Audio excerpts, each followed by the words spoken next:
Welcome to another installment of Deconstructing Babylon, where we discern the signs and symbols of the mystery religion of Hollywood Babylon. I'm the Discerning Clerk, and I use a biblical framework to deconstruct my favorite movies from the 90s. Noticed your eyeglasses. They don't have any lenses in them. They're my dad's. The lenses hurt my eyes. Today's selection, The Pagemaster, comes as a recommendation from one of you. Thank you so much for engaging so well with my content and for commenting a 90s title for me to deconstruct. I always say I deconstruct my favorite movies from the 90s, but to be perfectly honest, The Pagemaster doesn't play large in my memory or childhood. In fact, I'm not even sure I've watched this film at all.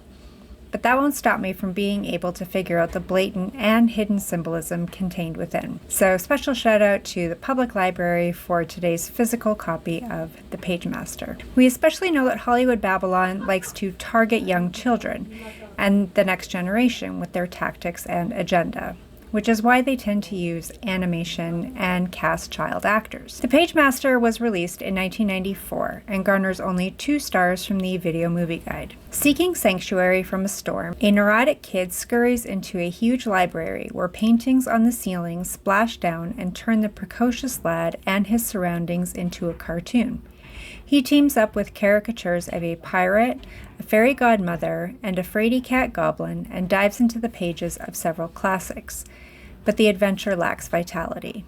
Rated G. In my last deconstruction of Casper, we saw several callbacks to other films, even more than what I pointed out. It's unclear to me yet if this is a device used by filmmakers due to lack of creativity, or if it's meant to appeal to the parents who may be watching with their children.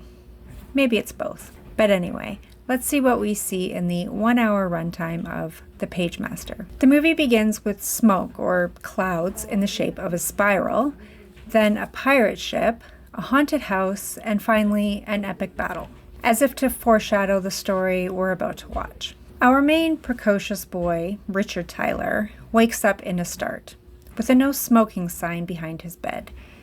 He uses a large flashlight to ensure his safeguards are in place. Signs, warnings, and fire prevention. Under his bed, even more emergency preparedness. This is clearly a very fearful boy. Alan, every 10-year-old is afraid of something. Every 10-year-old boy might be afraid of something, but not every 10-year-old boy is afraid of everything. Richard overhears his parents, Alan and Claire, discussing their son's overwhelming and debilitating fears. I just want to be a good father. Alan is building Richard his own treehouse and tries to encourage him to join him in his handiwork. But Richard refuses, citing the high probability of accident or injury, which does in fact happen when Richard knocks his father on the head with a bucket, who then falls out of the treehouse. Can't argue with statistics, Dad. Alan sends his fearful son to the hardware store on an errand. Man, I miss the 90s. On his way, a storm picks up, and lightning strikes an electric pole, cutting the lights, and then rain pounds down and a tree branch breaks on him, all sending him into a nearby library for refuge. A statue of Ben Franklin points the boy in the right direction, and 2 lion statues flank the entrance. Once inside, Richard meets the only other person in the library, and that's Mr. Dewey. This is quite a large library for such a small town, but what do I know? Though I will say, I immediately noticed the dual checkerboard floor in the vast, empty library. Mr. Dewey thinks he knows what this pre-adolescent boy wants in a story. Fantasy, adventure, horror. It's horror for you, boy.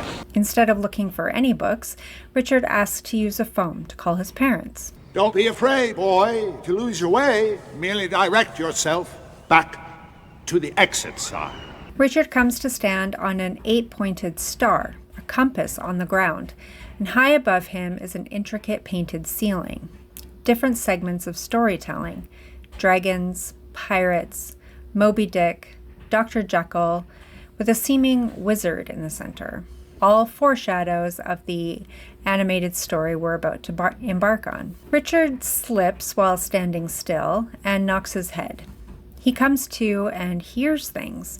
The paint starts to fall from the artwork above. It becomes a dragon and chases Richard down the halls through the shelves of books. But he can't escape and is quickly overtaken by the paint monster, and Richard realizes he's now animated. We then meet the titular Pagemaster. Keeper of the books and guardian of the written word. I noticed the Pagemaster carries a staff with a golden Saturn on it. The imagery of Saturn is deep and dark and nuanced. It is one of the 7 wandering stars in the firmament, named for a Roman god who is the father of Jupiter. Its Greek equivalent is Kronos, the father of time. Saturn is also where we get the name for the 7th day of the week, Saturday. It is often a symbol in Hollywood Babylon for Satan, and it's just like that crafty serpent to try to counterfeit and undermine Yahweh's set-apart Sabbath day. You're the guy from up there. Richard wants to leave the library, but the Pagemaster tells him he must first pass 3 tests. Horror, adventure, and fantasy. A pirate book comes to life and starts talking to Richard. He tells Richard that he needs him to use his library card to get him out of there, which makes it sound like the books are prisoners of the Pagemaster. This book is called Adventure. Now we meet another book come to life, a fairy godmother type, called Fantasy. Now tell me, what's the one thing you wish for more than anything in the world? Richard says he just wants to leave the library, and just like Adventure, Fantasy demands to be taken out as well.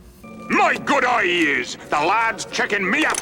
As the 2 books argue about which way the exit is, Richard opens another book and unleashes a ferocious dog. A dog in a movie, even in an animated one, has a very specific meaning. It represents God to the filmmaker or associated character using the occultic law of reversal, where dog is God. In this case, the books are subservient to the Pagemaster, and this mean dog symbolizes how the Saturn-wielding warden views the Most High. Nice doggy! Good doggy! As they escape the Hound of the Baskerville, the boy and the books end up in the horror section, which resembles a spooky graveyard. Looks like the only way to reach the exit is through that there house. At the house, they meet the final book on their journey, Horror. The boy and the books must make it through the scary house, and Richard must face his fear in order to do so. They meet another person inside, not a book, but the owner of the house. Dr. Jekyll. We are already aware of the duality within the character Dr. Jekyll, the evil Mr. Hyde. Every man is possessed of both good and evil. And when the good doctor drinks his neon green elixir, he transforms into Hyde. This particular shade of green that I call Disney villain green also has specific meaning. I used to think that it meant the color of heaven and Yahweh's throne room as envisioned by John. But recently, as I was reading Exodus and the requirements for the priest's ephod, the 4th gem in the breastplate is an emerald, and the 4th son of Jacob is Judah, and Messiah came from the tribe of Judah. So it is my opinion that the shade of green is used to villainize the Messiah, and comparing the dual doctor with a monster inside to the only begotten Son of God is exactly what the enemy wants to do. The boy and books escape the clutches of Mr. Hyde, and they travel up in the haunted house, where they encounter more spooks, spirits, and ghosts. The exit appears to them again over the water above the horizon as the sun comes into view. From now on, it'll be smooth sailing! But as Richard and the stories head out into the water, it becomes more treacherous as the waves pick up. They come in contact with another storybook character, Captain Ahab, who's on the lookout for Moby Dick. Did you see it? See what? The devil of the deep. The white whale. Moby Dick. Captain Ahab looks quite sinister as he spots the blow of the whale, and we get even more Disney villain green. He's possessed! Their boat breaks up and the crew are split up. Richard and Adventure are taken aboard a pirate ship belonging to Long John Silver. Adventure defends Richard to the fearsome pirate, but I'm confused. I thought the Adventure book was himself a pirate. They land on Treasure Island, and before a mutiny takes place, horror and fantasy swoop in to save Richard and Adventure. Who knows where they've been or how they got there, but, whatever. Boy, I thought you two were goners. Adventure storms off in his pride, not being able to save the boy, as Richard laments losing his library card and not reaching the exit. So we've been through horror and adventure, and now we need to see what fantasy will put our hero through. Fantasy's wand starts working, so they all know that the exit is near. And as they travel through a dense jungle, they see all manner of fantastical creatures, including a fire-breathing dragon, their final challenge. Dragons have biblical significance, obviously. Satan is called a dragon numerous times, but especially in the book of Revelation. I happen to believe the serpent that spoke to Adam's wife in the garden appeared as a dragon before Yahweh cursed it to crawl on its belly. This dragon is history! To defeat the dragon, Richard uses the armor of a dead knight. Again, this has spiritual significance, but he only uses the helmet of salvation, the shield of faith, and the sword of the Spirit, which is the word of God. The dragon swallows Richard, and he finds several books in the belly of the beast. He uses Jack and the Beanstalk to escape, and they make it to the golden doors of the exit. They come face to face with the Pagemaster, and he tells Richard all the ways that he overcame his fears. The world awaits. Godspeed to you, boy! The Pagemaster sends Richard and the books through a terrifying portal, back to the real world, back into his own body. Are you all right? Richard makes it out of the library with his 3 treasured books and rides home without all his safety gear. His parents arrive home too, after frantically searching for their son, and they find him in the treehouse his father built. Let's let him sleep up here tonight. The final image is a sleeping Richard, with dancing shadows of the books he rescued. I mentioned it before, but it seems like the references to the classic novels and characters felt like it was meant to appeal to the adults who were watching with their children. Because how many children have read Moby Dick, Jekyll and Hyde, or Treasure Island? I know my kids would have no idea about those stories. Even I haven't read those novels myself. Now, there was a lot of anti-biblical symbolism that I pointed out. Saturnalia, the dragon, the emerald green, and the dog. But they were all just symbols that don't really add up to much. Sometimes that's just what we see in films.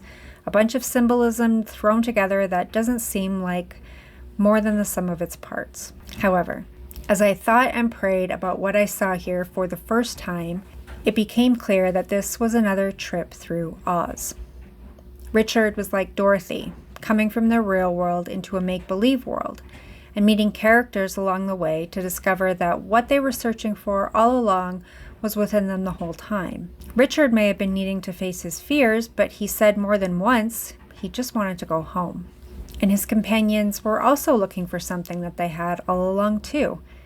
They needed one another, and also to escape the wizard, I guess. I mean, the Pagemaster. The books became friends and were able to escape the prison of the animated library. They didn't necessarily help Richard through his trials, but sometimes were a hindrance. They relied on Richard more than he relied on them. The other thing that stood out to me was the father-son dynamic that was brief, but still significant. Alan, the father, wanted to help his son. He sent him out into the world, and when he did, Richard became who his father wanted him to be, a savior. Oh, I wish my dad could have seen me.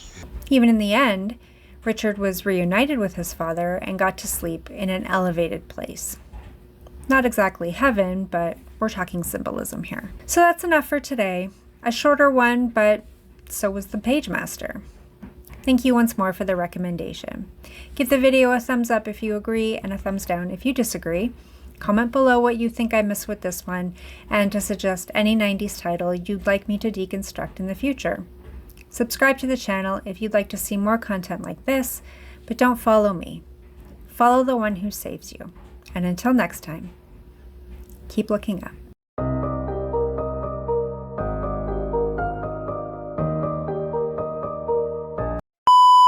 Horror always has sad endings.